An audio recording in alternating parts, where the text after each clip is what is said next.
In the small town of Valtoria, the people were feeling sick. Luckily, a famous new doctor arrived.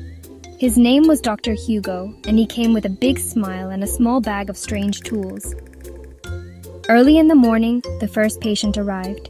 She had a fever and a bad cough. Most doctors would give her medicine, but Dr. Hugo gave her a cold shower and a spoon of honey. The nurse was confused, but the next day, the woman felt better. The people said, maybe we should trust this new doctor. The second patient had a strong headache and a sore throat. He was in a lot of pain.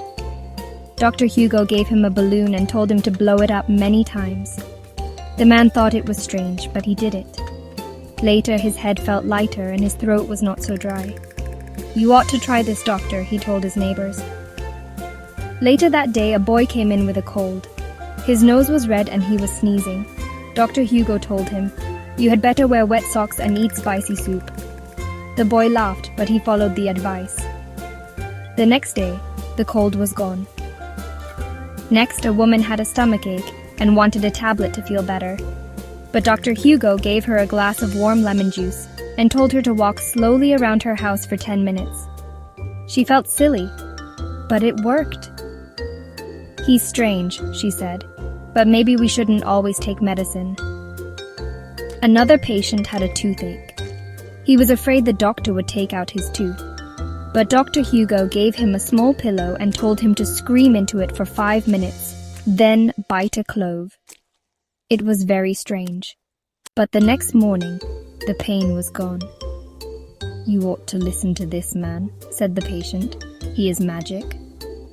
A little girl came in with an infection on her finger. The nurse thought she needed strong medicine, but Dr. Hugo gave her a potato slice and a smile. "That's not in the books," said the nurse. But after some rest, the finger healed. "It worked again," she whispered. Finally, a man arrived who started to vomit in the waiting room. Everyone was worried, but Dr. Hugo gave him a small paper bag and told him to sing a song. It seemed crazy, but he stopped vomiting and even laughed. "You had better trust this doctor," he said. By the end of the day, everyone in Valtoria was feeling better. Dr. Hugo's treatments were strange, but they worked, not because of the potatoes or the balloons, but because the people smiled, relaxed, and believed they could get better.